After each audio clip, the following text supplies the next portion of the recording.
You know, there is a saying I have used for decades because it holds up under the weight of 1,000 broken families. You cannot change what you do not acknowledge. But what happens when the acknowledgement is selective? What happens when you have a mother who has become a master architect of her own victimization, building a monument to her suffering while burying the foundation of truth under 6 feet of concrete? That is exactly what I was looking at when I first picked up the file on the desk in my dressing room. The title on the brief was simple enough, something my producers had flagged as a high conflict case, a mother claiming her 19-year-old daughter was a terror, a destroyer of peace, a violent force that was tearing the family apart.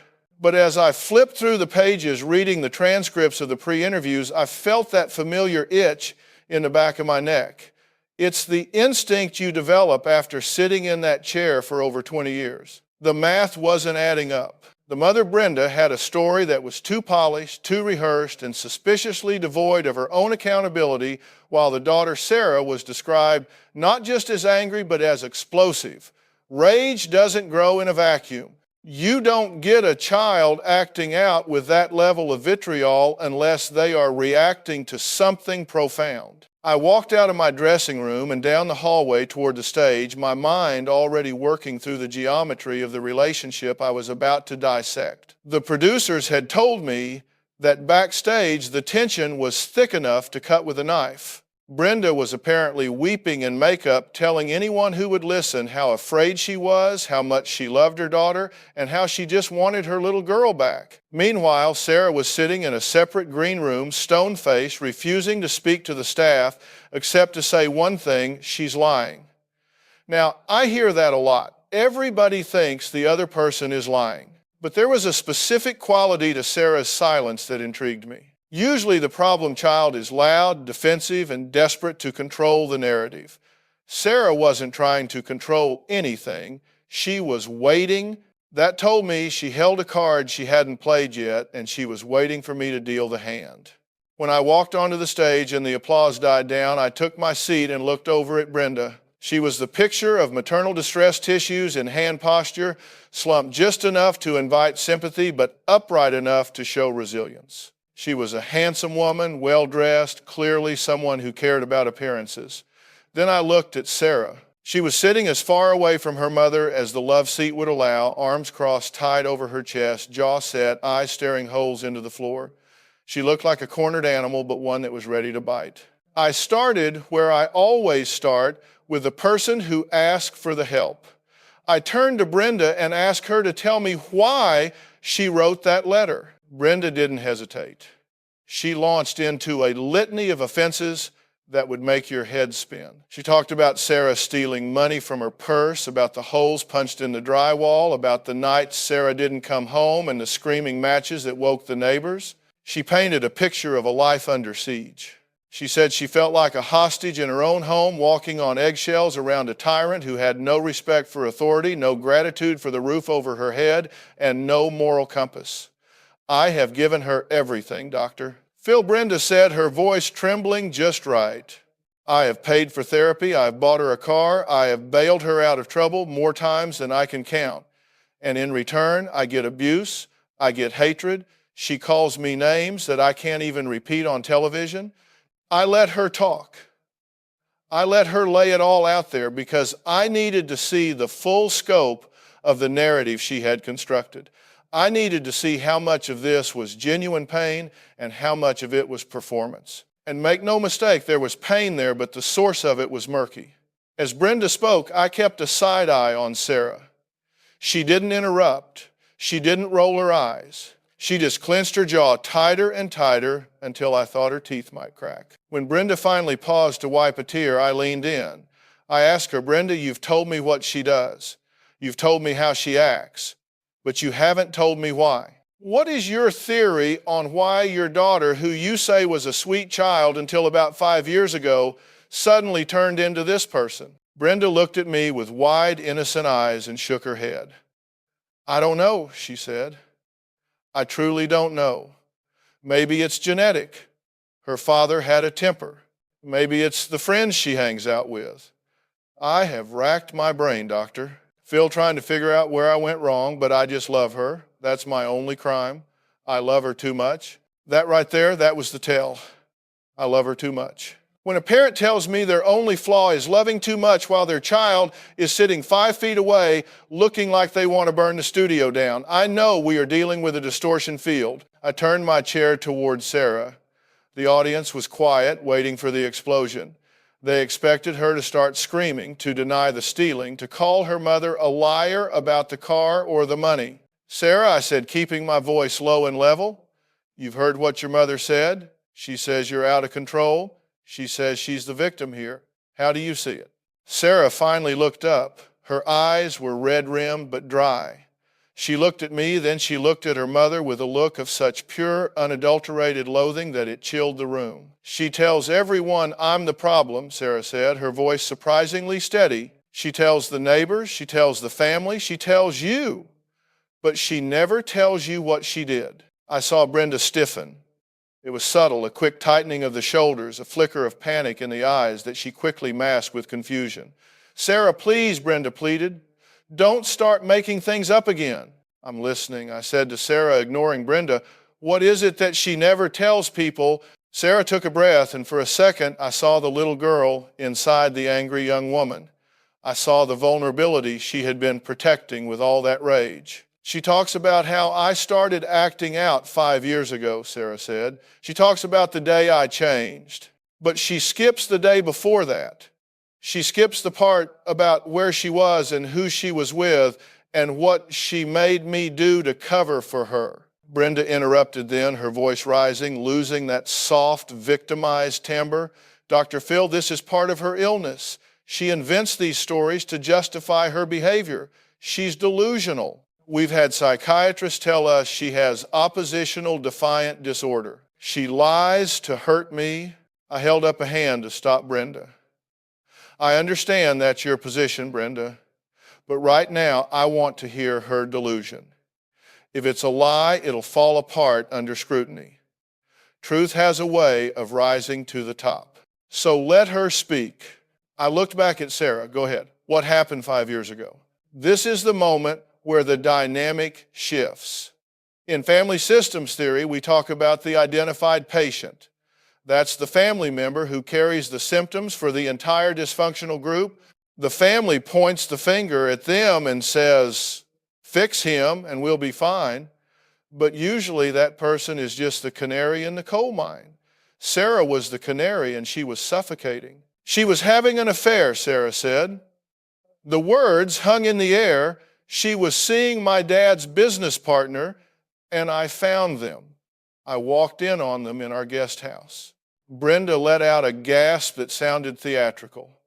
That is an absolute lie. My husband and I were happily married until the day he died. I walked in, Sarah continued, her voice gaining strength, talking over her mother, and she didn't just tell me to leave. She grabbed me, she sat me down, and she told me that if I told Dad, it would kill him.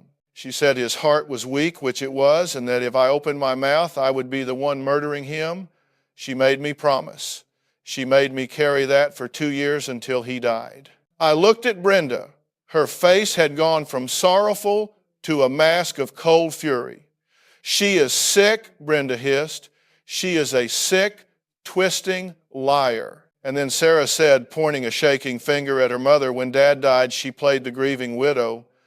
She got all the sympathy, and I was the only one who knew she had been cheating on him while he was dying. That's when I started screaming. That's when I started punching holes in the walls. Because I couldn't say the truth, so I had to break something. I sat back in my chair. This was the pivot point. We had moved from a story about a rebellious teenager to a story about a massive toxic secret. This wasn't just about behavioral issues. This was about emotional blackmail. Now, when you drop a bomb like that in my studio, the air changes. It sucks the oxygen right out of the room. You could hear a pin drop in that audience. I looked at Brenda, and for the first time since she sat down, the polish cracked.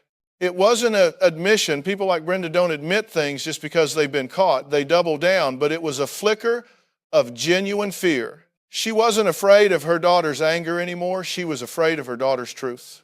That is a very different kind of fear. It's the fear of a carefully constructed reality crumbling under the weight of facts. I turned my body fully toward Brenda. I didn't raise my voice. I didn't need to. I just looked at her over the rim of my glasses and let the silence do the heavy lifting for a moment. Brenda, I said, that is a very specific allegation. Sarah isn't saying you were just distant.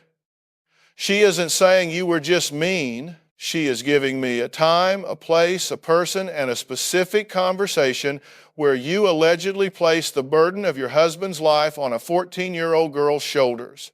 Now, I need you to look me in the eye and tell me, was there a business partner? Brenda shifted in her seat, smoothing her skirt, buying time.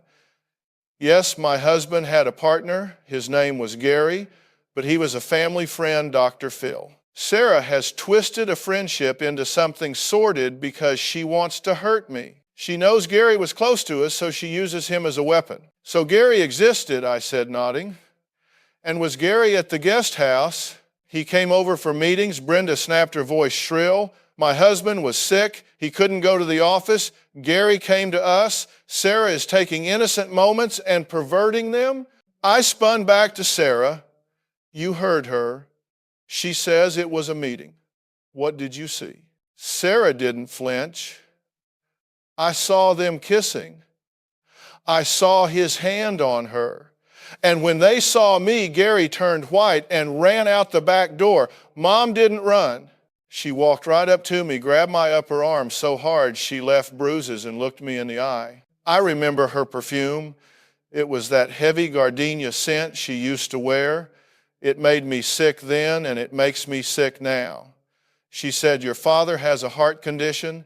If you tell him this, the shock will kill him. Do you want to be the one who kills Daddy? I let that hang there. That is what we call a double bind. It is a psychological trap where no matter what the child does, they lose. If she speaks, she destroys the family and potentially kills her father. If she stays silent, she betrays the father she loves and becomes an accomplice to the mother's betrayal. It is a form of emotional abuse that is as damaging as a physical blow, maybe more so because it leaves no visible scars for the neighbors to see. It rots you from the inside out. And how long after that did your father pass away? I asked Sarah. 2 years, she whispered. 2 years of watching him look at her with love, watching him trust her while I knew she was lying to his face every single day. And every time I looked at her, she would give me this look, this little smile, like we have a secret. It wasn't a shared secret, Dr. Phil. It was a hostage situation. And when he died, I asked, heart attack, Sarah said, just like she said. And at the funeral, everyone was hugging her, telling her how strong she was, what a wonderful wife she had been. I stood there and I felt like I was going to scream until my throat bled. I wanted to yell, she's a liar, right over his casket. But I didn't. I held it in. And a week later, I took a baseball bat to the headlights of her Mercedes. Ah, I said, there it is. This was the escalation point. The behavior Brenda had described, the violence, the acting out wasn't random rebellion. It was a pressure valve. Sarah had been containing a nuclear level of cognitive dissonance for 2 years. When the father died, the threat that kept her silent, his death was no longer a threat, it was a reality. But now the narrative was set. Brenda was the grieving widow and Sarah was the grieving daughter who was taking it hard. I looked at Brenda. So when she smashed the headlights, what did you do? I called the police. Brenda said, righteous indignation flooding back into her voice.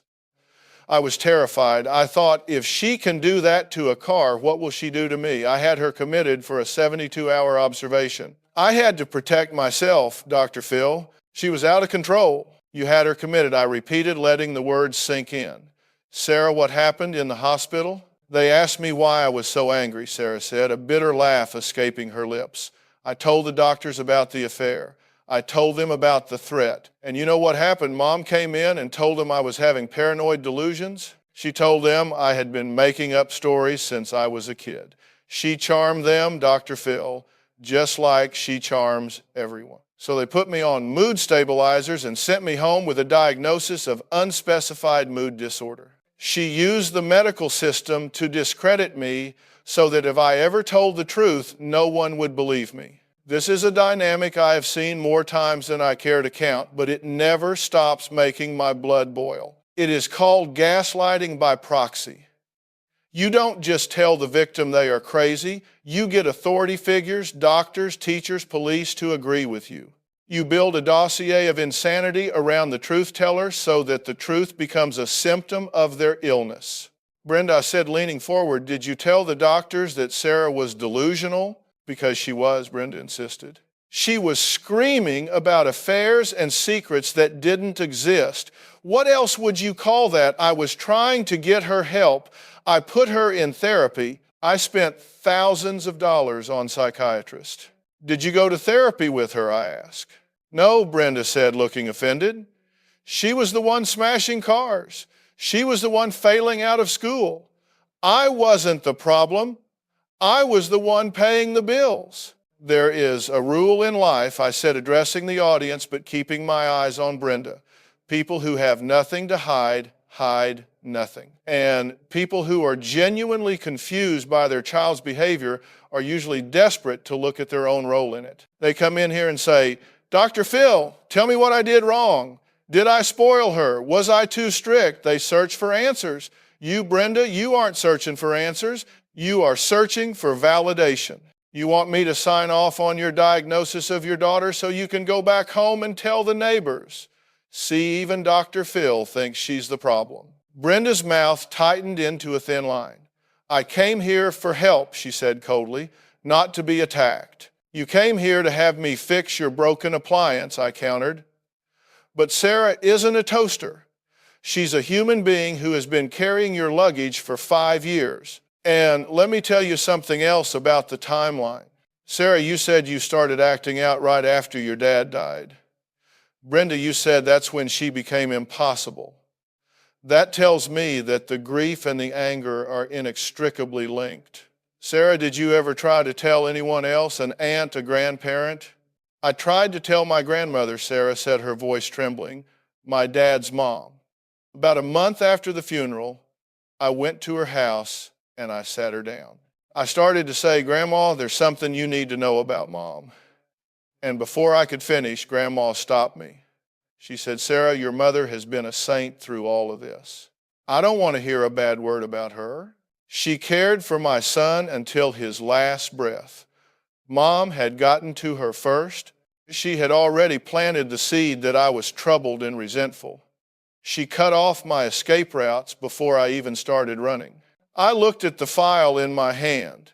I had notes here from the pre-interview with Brenda where she described Sarah as pathological. I had a list of medications Sarah had been prescribed over the last 3 years, antipsychotics, antidepressants, mood stabilizers. That is a heavy chemical cocktail for a developing brain.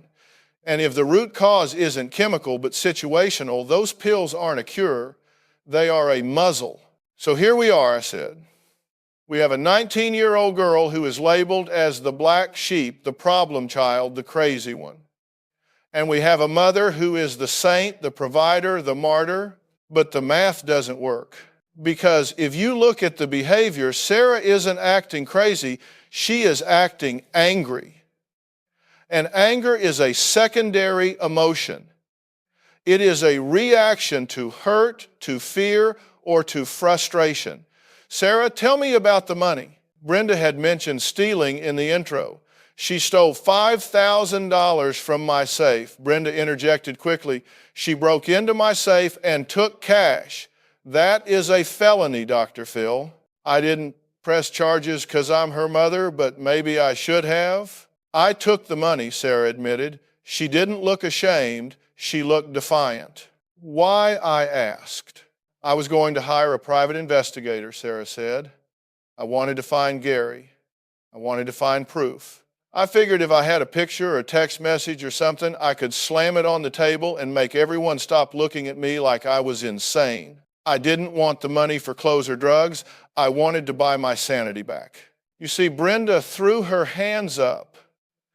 Obsessed. She is obsessed with a fantasy. She stole my money to chase a ghost. Or I said, my voice dropping an octave, she stole the money to find the one thing you have been working overtime to hide.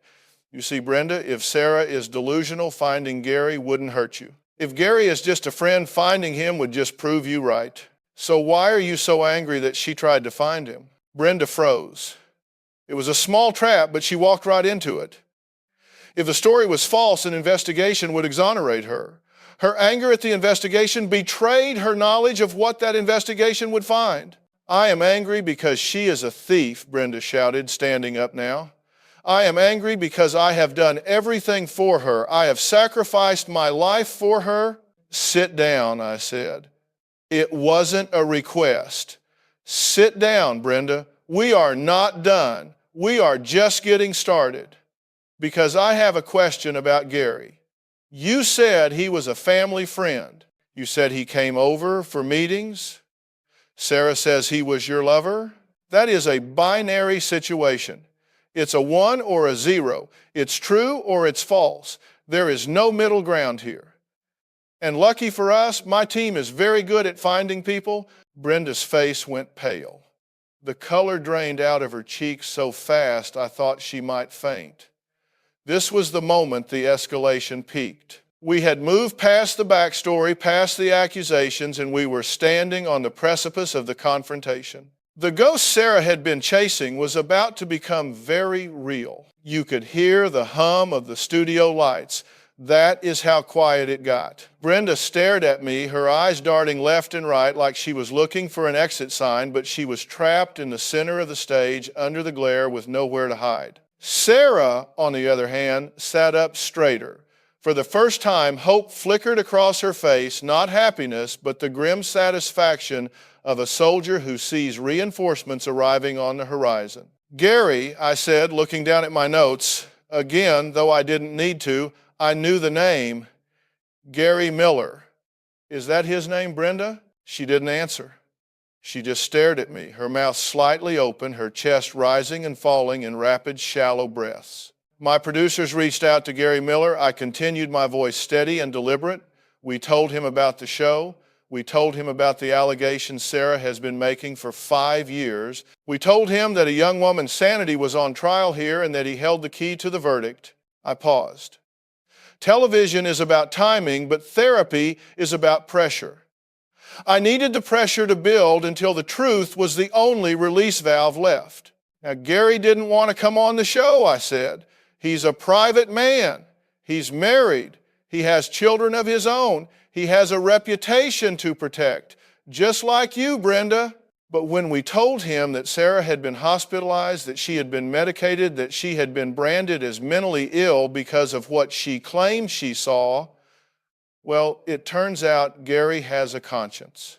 Brenda let out a sound that was half sob, half gasp. She covered her face with her hands.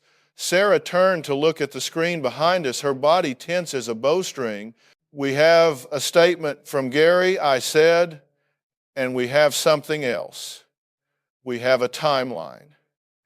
Gary confirmed that he was at your guest house on the date Sarah specified. He confirmed that he was not there for business. He confirmed that he had an intimate relationship with you for 6 months prior to your husband's death. The audience gasped, collectively, a wave of sound that washed over the stage. Sarah didn't react with joy. She collapsed. She slumped forward, putting her head in her hands, and began to sob. These weren't the angry tears of a teenager. They were the deep, racking sobs of someone who has been carrying a boulder uphill for 5 years and just had someone help them set it down. And I added, raising my voice slightly to be heard over the audience. Gary confirmed the confrontation. He remembers you grabbing Sarah. He remembers you telling her that she would kill her father if she spoke. He remembers running away like a coward. He says, and I quote, "I have lived with the guilt of that day for years. I didn't know she was being punished for my silence. I am sorry." I turned to Brenda. She wasn't crying anymore. She was looking at me with pure venom. The mask was gone. The grieving widow, the saintly mother, that character had left the building. In her place was a woman who had been cornered and was furious about it. So I said, leaning in, you lied. You lied to your husband. You lied to your family. You lied to the doctors. You lied to the police. And you lied to me. But worst of all, you sacrificed your daughter's mental health to protect your own reputation. You let them pump her full of drugs to treat a delusion that was actually a memory. Brenda, that is not just bad parenting. That is cruelty. That is systematic dismantling of a human being. I did what I had to do. Brenda snapped her voice, harsh and ugly. My husband was dying. Did you want him to die miserable? Did you want his last months to be filled with divorce lawyers and fighting? I gave him peace. I gave him a happy ending. You gave him a lie, I shot back. You didn't give him peace. You stole his reality. And you made your 14-year-old daughter pay the bill for it. You made her the keeper of your sin. You put a gun to her head and said, pull the trigger or daddy dies. Do you have any idea what that does to a child's psyche? You made her responsible for his life and his death. She survived, Brenda yelled. She's fine. She's sitting right there. She's just dramatic. She always has been. So I had an affair. So what? People have affairs. It doesn't mean she gets to destroy my house and steal my money. She isn't fine, Brenda. I pointed at Sarah, who was still weeping, her shoulders shaking. Look at her. Does she look fine to you? She is broken because the one person in the world who was supposed to protect her, her mother, threw her to the wolves to save herself. You gaslit her for 5 years. Do you know what that does? It makes you doubt your own eyes. It makes you doubt your own mind. It makes you crazy. You created the very illness you complained about. I stood up and walked over to Sarah. I put a hand on her shoulder. She flinched at first, then leaned into the touch. Sarah, I said softly, I want you to hear me. You are not crazy. You are not delusional. You saw what you saw. You heard what you heard. The anger you feel, it is righteous. It is justified. You have been fighting a war for the truth all by yourself with no weapons and no allies. But the war is over. The truth is out. You don't have to fight anymore. Sarah looked up at me, mascara running down her face, her eyes swollen. She never said sorry. She choked out. Not once. I turned back to Brenda. Well, that's the next question, isn't it? We have the truth now. The whole world knows. You can't put the genie back in the bottle. So the question is, what are you going to do about it? Are you going to keep defending a fortress that has already fallen, or are you going to step out of the rubble and try to help the daughter you crushed?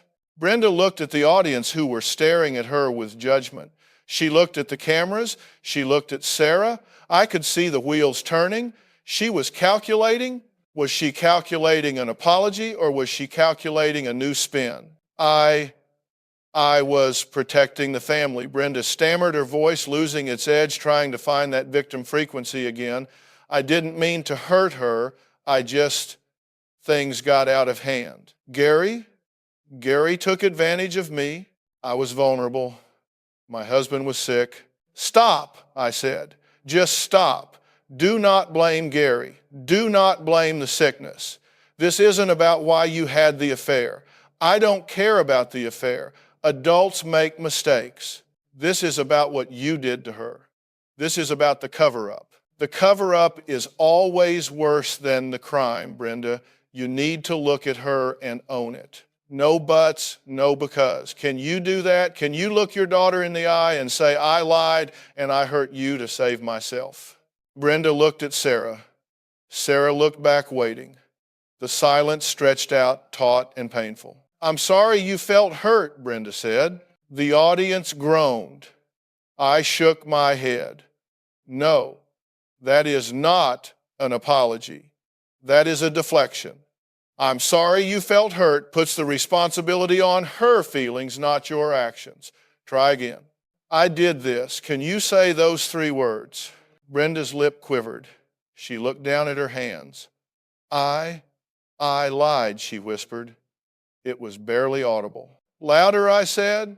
She needs to hear it. She needs to know she isn't imagining this. I lied, Brenda cried out, tears finally spilling over, tears of frustration, of humiliation, maybe a little bit of regret. I lied about Gary. I told you to be quiet. I'm sorry. Okay, I'm sorry. It wasn't a perfect apology. It was angry, it was forced, and it was resentful. But it was the truth. And for Sarah, it was like a physical weight had been lifted off her chest. She took a deep, shuddering breath and sat back against the sofa. Her hands, which had been clenched into fists for the last hour, finally relaxed. Sarah, I ask, what does hearing that do for you? It means I'm real, Sarah said, her voice quiet but clear. It means I'm not the problem. No, I agreed. You are not the problem. You have problems, you have anger issues, you have some legal issues, you have some healing to do, but those are symptoms. The disease was the lie, and we just cut the tumor out. I walked back to my chair and sat down. The energy in the room had shifted from tension to a strange, heavy exhaustion.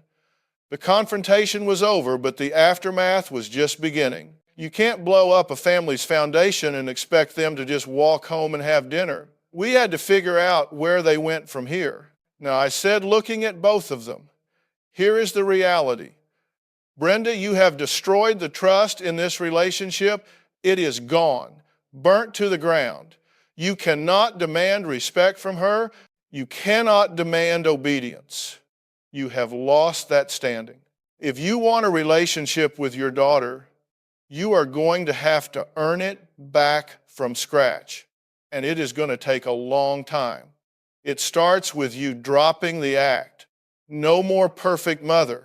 You are a flawed human being who made a catastrophic series of choices. You need to be humble. I turned to Sarah. And Sarah, you have been vindicated.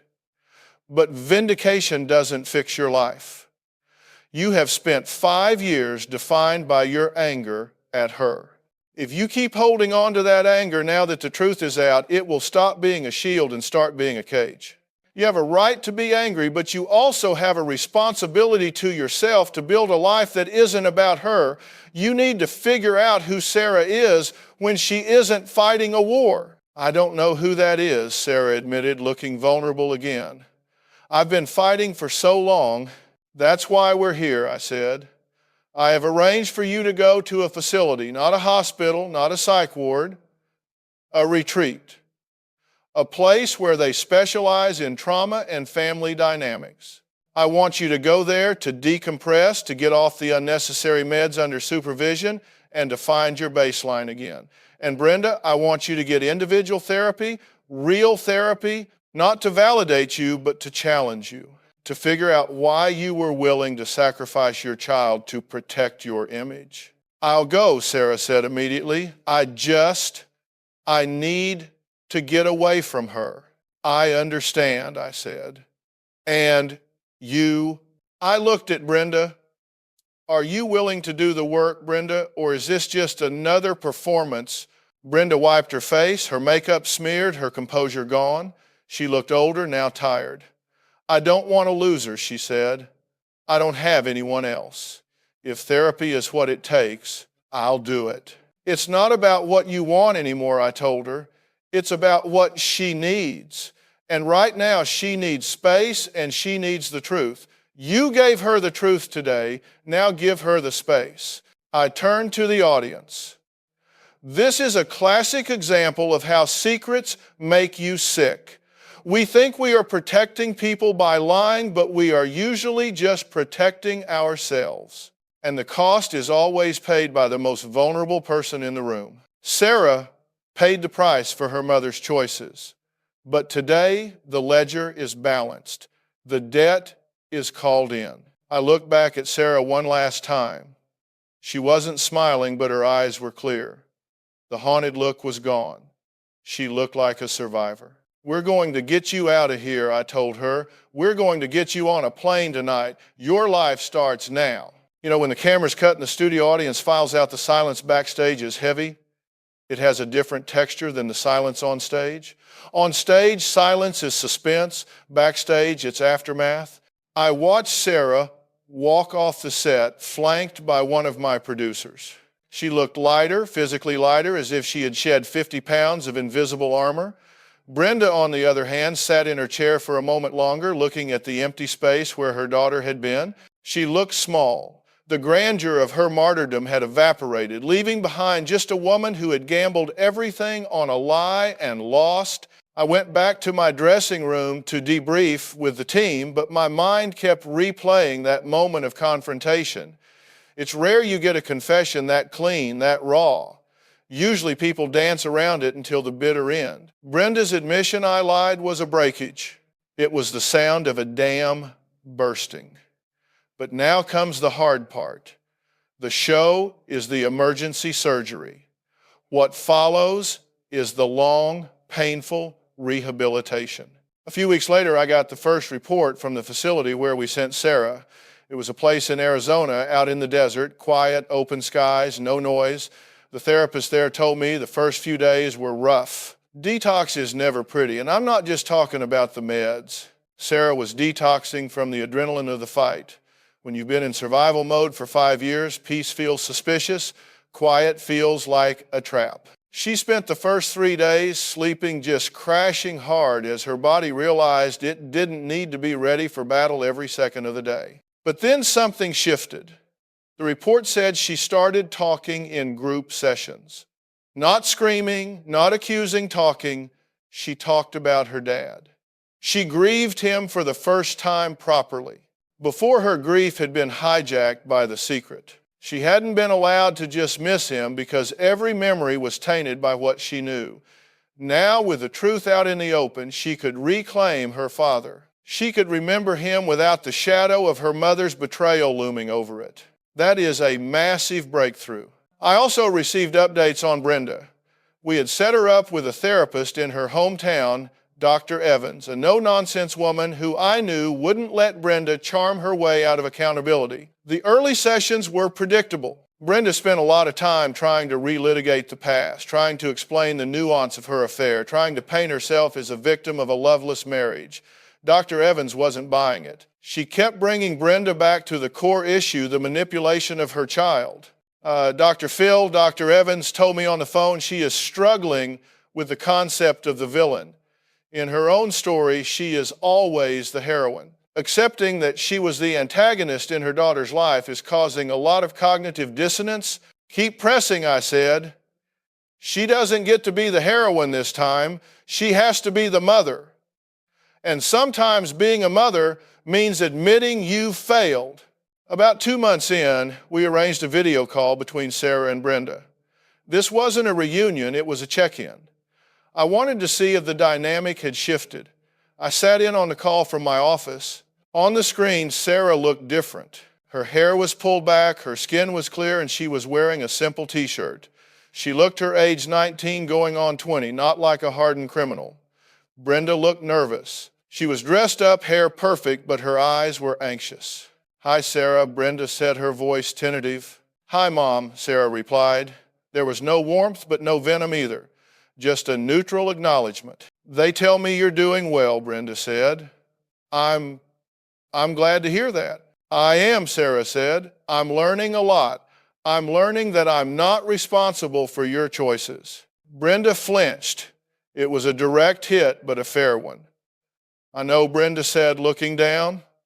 "Dr. Evans and I talk about that. I know I put too much on you. I'm trying to understand why I did it." "You did it because you were scared," Sarah said. "It wasn't an accusation, it was an observation. You were scared of losing everything, so you made me lose everything instead."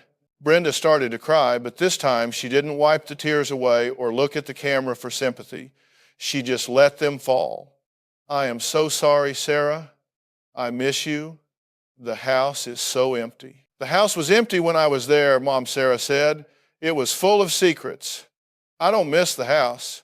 Do you think you'll come home?" Brenda asked, the desperation creeping back in. Sarah paused.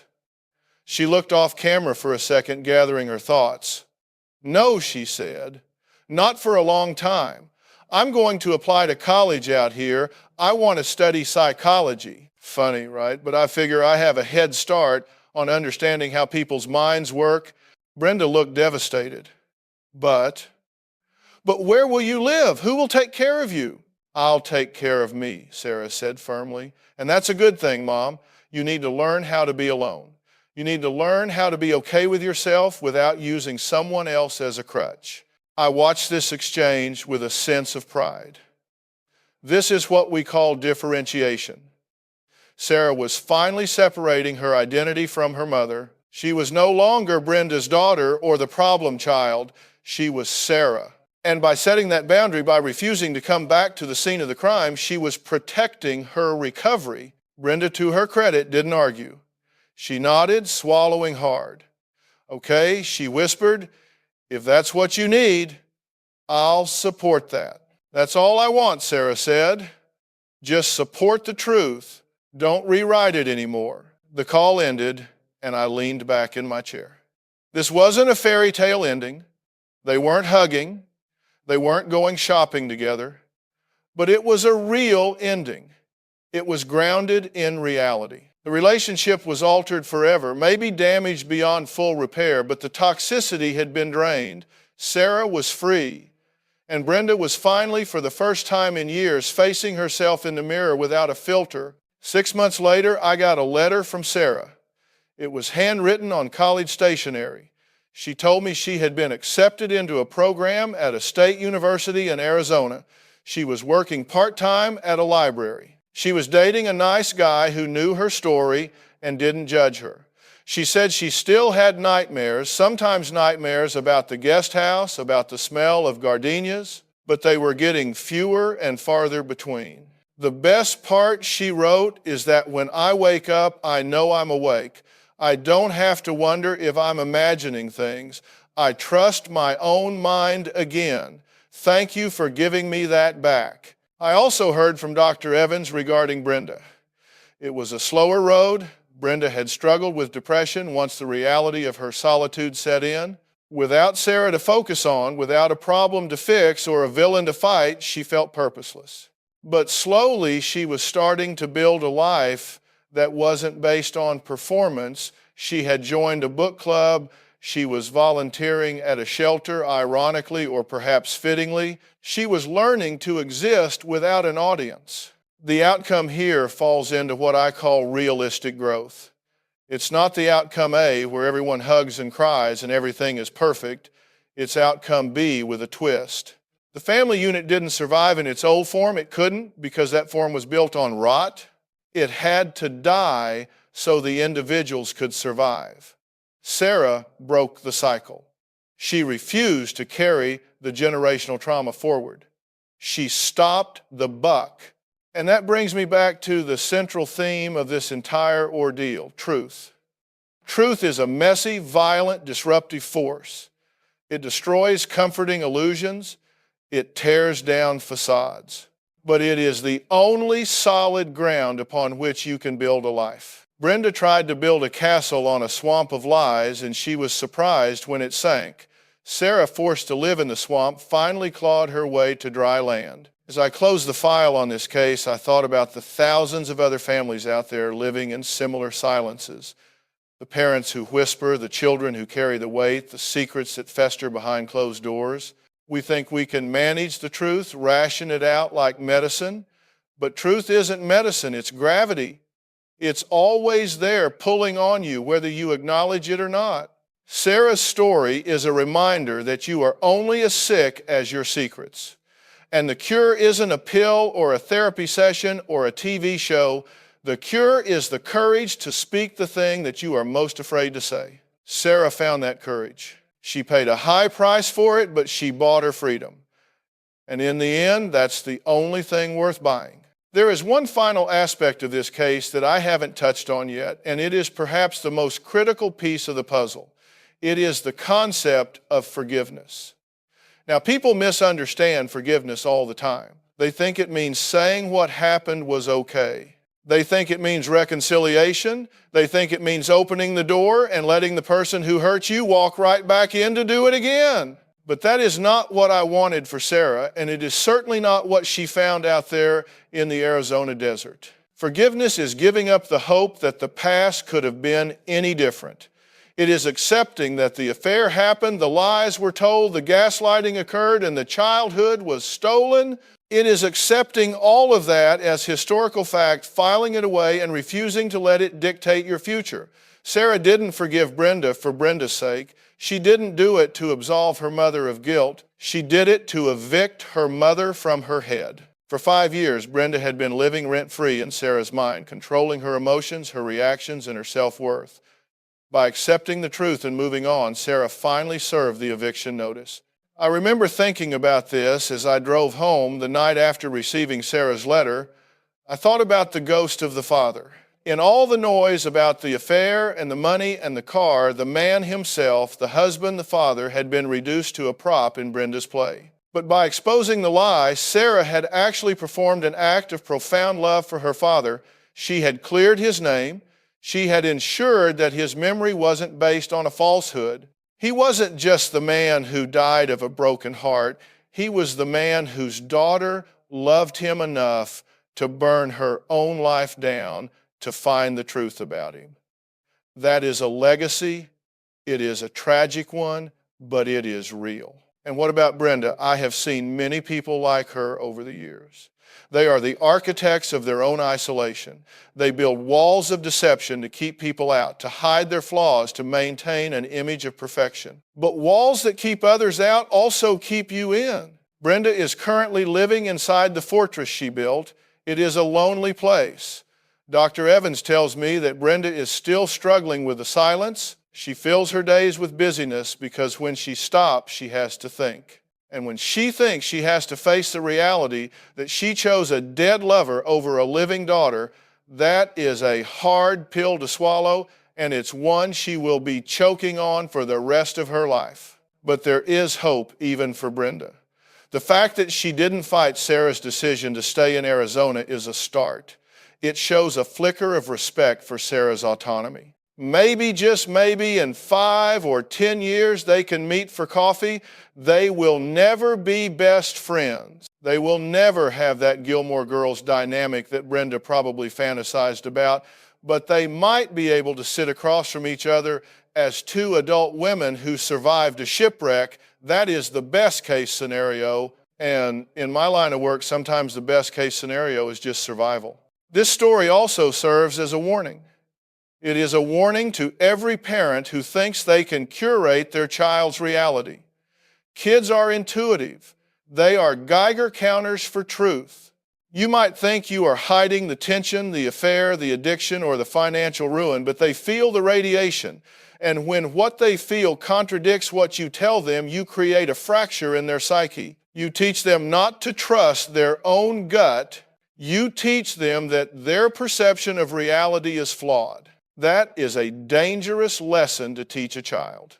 Sarah spent her teenage years thinking she was insane because her gut told her one thing and her mother told her another. If she hadn't had the strength or the anger to fight back, she might have spent her life in and out of institutions, medicated into oblivion, never knowing that she was right all along. How many Sarahs are out there right now? How many young people are acting out, screaming, breaking things, not because they are bad kids, but because they are trying to smash through a wall of lies? We are so quick to label. We slap a diagnosis on a kid, ADHD, ODD, bipolar, because it is easier than looking at the family system and asking who is driving this bus.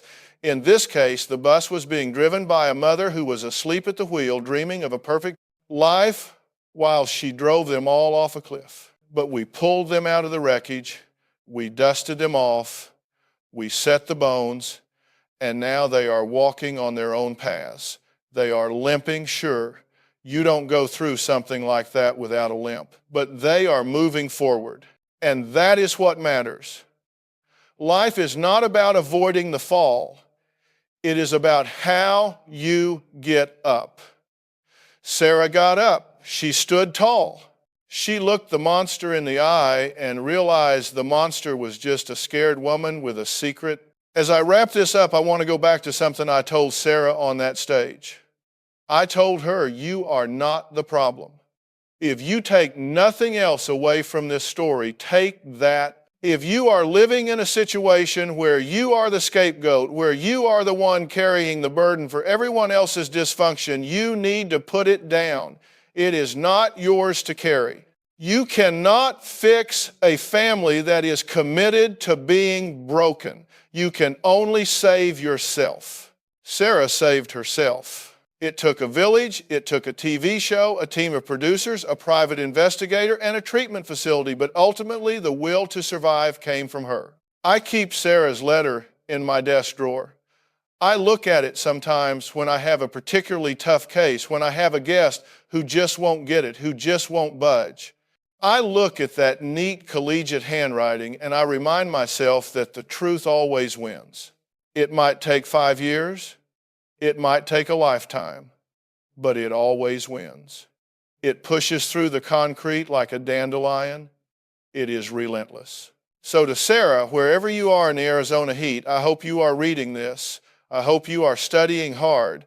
I hope you are learning that the mind is a beautiful, resilient machine. And I hope you know that you were never the problem. You were the solution. You were the one who finally turned on the light. And to Brenda, I hope you find peace. I hope you find a way to forgive yourself, because until you do, you will never be able to offer anything of value to anyone else. This file is closed.